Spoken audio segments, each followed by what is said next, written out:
Hi guys, Rich from MJ Performance again, here on a Sunday, here with Martin, doing a bit of a messing around.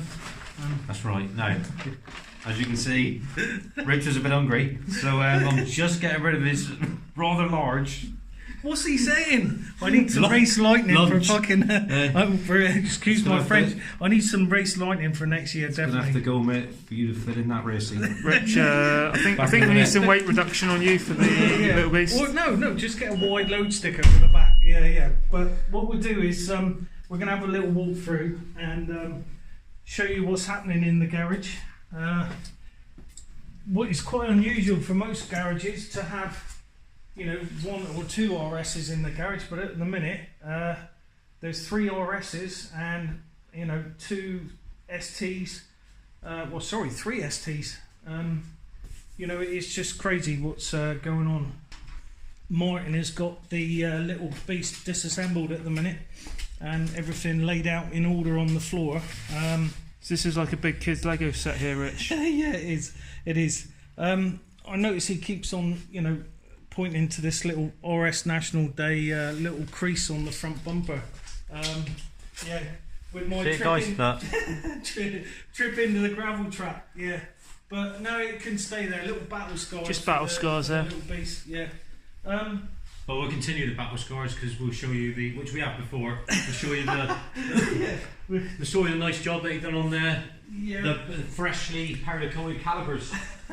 Yeah, well, they were brand new calipers, and yeah, we came down over the crane of curves, and I had Pete Harrison with me in the car, and just hit a sheet of water, and we basically, well, just no grip, no control.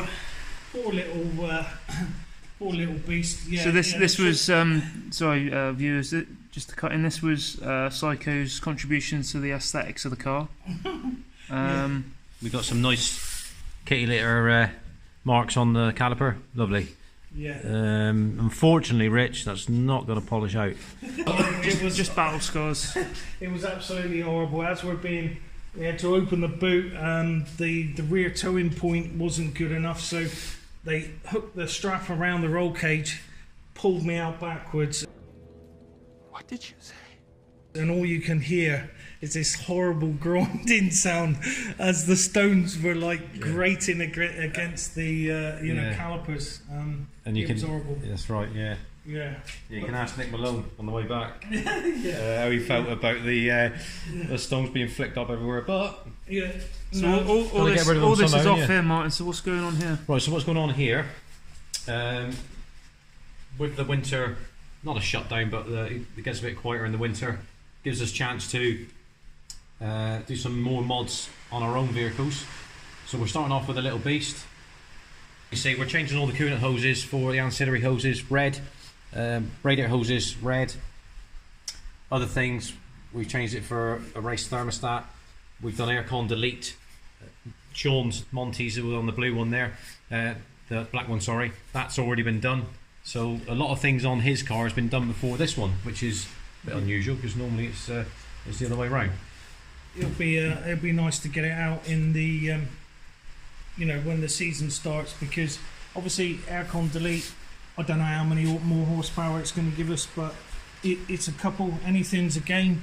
It loses a bit of weight as well, obviously, with the pump being missing, and then we've got the new radiator set up with the race oil cooler. Which is lighter than the existing. It's got the spout fan on the back of it. It's lighter than the existing setup or the standard setup. So we're losing weight all the time. Like I said, I need to lose a bit of weight. Don't mention that word weight there, Rich, because you know you're reminding yourself all the time. Stiffen the suspension. I have actually, I've actually got on order some smaller garments for you, but I'm not too sure what size I'm going down to yet. Just other things on this, guys, but just on the engine mount side of it, we do like the PowerFlex stuff. So transmission upgrade, as you can see, we go for the purple and the yellow, which is the norm really. We're going to be using some of the Black Series stuff on it. Black Series is more race orientated, it tends to be a bit harder, a bit more vibration side of it, that's all. Engine mount side of it, there we go. So as you can see, and as it says, we'll be putting the uprated Pro Alloy radiator, race oil cooler, and the fan, the spout fan. Sean's already got on his M Sport, so that one was done before this one, but we'll be testing this one first because we've got to take a trip up to Simpson Race Exhaust in the new year. There's going to be some exciting things going on there, so that will come in a later video. We've got the car up in the air, guys, to show you again the brake setup system. All the wheels and that are off. You know, we never get fed up with looking at them, but they, you know, they work so well. People have said, yeah, a bit overkill, but how can you go overkill on brakes? I've driven this car with, you know, standard brake setup. They were shocking, absolutely shocking. Even with decent pads in them, you know, they stopped the car, but it was like you had to wait a week. And you know, I'd be afraid to, you know, really push the car to its limits. We drove the little 1 litre EcoBoost with ST brakes on it, green stuff pads. 2 laps out on the circuit, absolutely destroyed the pads and the brakes. But this, they just keep going. They're phenomenal. This is a rear brake setup again. You know, we had them on the bench last time. The little spot caliper for the handbrake. You can see it's all been used. It's come off the circuit. We've, you know, ready to go out again next year. This will all be cleaned up, taken apart. You know, we noticed there was a bit of chatter coming from the pads, so we got another shim to go in there, which has eliminated the rattling sound. It wasn't a problem, it was just annoying. But that's all gone now. And yeah. These brakes can be fully customised, Rich, can't they? Yeah, they can. They're literally, you know, within reason, any colour combination you'd like. We've gone with the yellow and black. You could go, if you wanted, bright pink. What did you say? Bright pink. Front calipers can be one colour, rear calipers can be another. The hoses, these are in like a standard silver grey, and you know, you can have those in what colour you'd like. Again, we can do the MJ Performance etching, that can be done in a different colour. So if you want your car really to stand out and be different, then not only are the brakes here and they work and they do what they should do, and they work so well. A 4-piston caliper on the rear with a disc that's bigger than, you know, the original front brakes. Martyn cleverly had the bell here machined with a spacer already in it. You can see the thickness here of the bell, so that we don't need to run the spacers. There's no real need to run the spacers other than to clear the caliper. But yeah, it saved, you know, putting another spacer on there. So again, that can be machined to your customer's requirements, but obviously we have to make sure that it fits in under the wheel to start with. That's a, you know, again, phenomenal brakes. I'll leave Martyn to give you the technical details, but yeah, they're just awesome. Hi guys, yeah. On the front, I think this has been said before, I might have mentioned it, on the ST225 that we recently done a big brake kit on.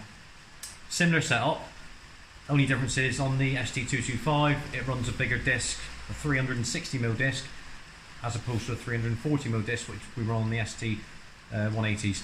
That really is the biggest and most sensible size to go inside a 17-inch rim. Again, as we mentioned before, they're specially designed, they're progressive, they're 8-pot calipers, but they're progressive pistons, so it gives you progressive braking on it. Rich has already talked about the rears.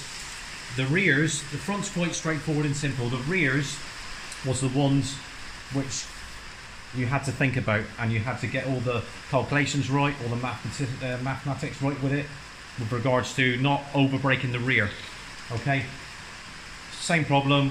You put a big brake kit on the front, looks fantastic. You look at the rear, and you've got a couple of little shirt buttons on the back, which looks absolutely ridiculous.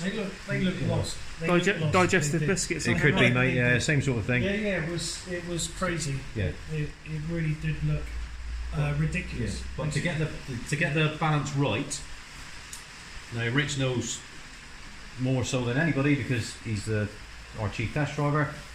We tested the fronts first, okay, no problem at all, fantastic. Then we had the rears that became available. We didn't quite have the rears ready for Donington, which was a bit of a shame. It was similar weather as it is today. Pouring rain, front brakes were great. We still ran the standard setup, meaning that we ran it was standard size discs. We just had them grooved, and we ran for all the DS25 race packs on the back with the braided lines, etc. That was fine. Then the rear kit became available, it was finished, and we tested that at Castle Combe once again, pouring down rain, but that suited us because even though we wanted it would have been great if it was dry, we could test for rear brake lock-up, and it misbehaving on the back. Now, obviously, Richard will explain to you now, he drove the car to the limit in the rain, so much so we had to come in the end because it was just, with the R888R tyres, it was getting a little bit dangerous, and we didn't want to total the car. So, but Rich will explain to you now about this with this overkill thing with the rear brakes, and he'll explain to you now just how those rear brakes work in harmony with the fronts. We, if they didn't work in harmony, and there's no way that they can be overkill. They're designed properly. Obviously, as soon as you hit the pedal, if these were overkill, it would be like putting handbrake on. So anybody who's done a handbrake turn, put the handbrake on, the ass end of the car slides out. So if those brakes were out of balance, so the front with the rear, and you brake really hard, as I'm doing, into a corner, you're already turning in some cases, and if you hit them brakes and they were too powerful and they didn't match the rear, then your ass end would just come out. What did you say? Well, you tried to unsettle it, didn't you? You tried to get it to lift off oversteer and unsettle it, and you could not get it to do it. Braking oversteer, there was nothing, and I still was trying to find the braking point that I was allowed, but it was just going further and further and deeper into the corner. It was amazing. I can't wait to test them next year properly in the drive. One other thing I want to mention, guys, is it has been said to me, oh yeah, you're putting more weight on the car. You're trying to take weight off, but you're putting handbrake calipers on there. Let me tell you something, the weight of those handbrake spot calipers is less than the handbrake cable. So when I took the handbrake cable off, that's quite a weighty thing, and compared it with the handbrake spot calipers, they're lighter. So I'm actually taking weight off. He's the chief test driver, so I mean, yes, I've driven it fast. Haven't done a lot of work on the circuit yet because I'm always too busy doing other things. But hence why Rich is out there doing it. But it's fantastic. The way it handles, it helps because we run the H&R coilovers. Quite an unusual setup. I don't know of any other Fiesta ST that runs H&R coilovers. We went for something a bit different. They work fantastic. We run all the rest of the cars, or we have done, on the H&R lowering springs.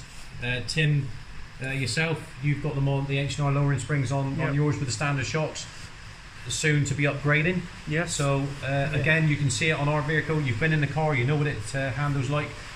And I mean, just for our viewers here, Martin, I mean, this really is a track-ready car, but can be easily used on day-to-day drives. Can't it? It's very, very practical. Absolutely, car. you can. It's daily friendly, so you can go to the shops with it, and it's obviously it's stripped out a bit, so it's a bit more. There's more cabin noise, it's a bit rattly and squeaky and etc. But yeah, of course, and then you can, like Richard said before, we drive it to any circuit. We don't trailer it. We drive it to the circuit. We do what we got to do on the circuit, and we drive it home. Yeah. That's really important.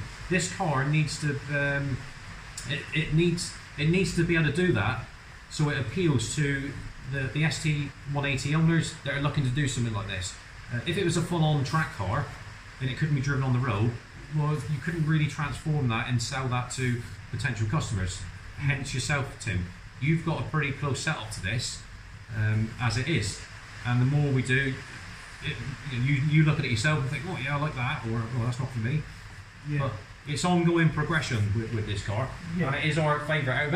Out of all the cars that we can drive and have access to, this is the one. I mean, Rich it feels the same as me. It's the one that you always pick the keys up for because it is the most exciting. Right, guys, just staying on the subject of putting too much weight on the car. Let's forget about that for a minute. If you're talking about weight, Is he having a pop again? He is having a pop again, isn't he? He is having a pop again. Forget the spot caliper. I'll tell you what, let's wait behind this one, I'll tell you. That's what's putting weight on the car, not that. Well, guys, after that body shaming from the boss, yeah, we thought we'd better say goodbye on this video. Yeah, thank you again for watching, and if you like what you see, comment, like, subscribe, press the little bell button down below, and we'll see you later. Yeah, okay guys, see you around.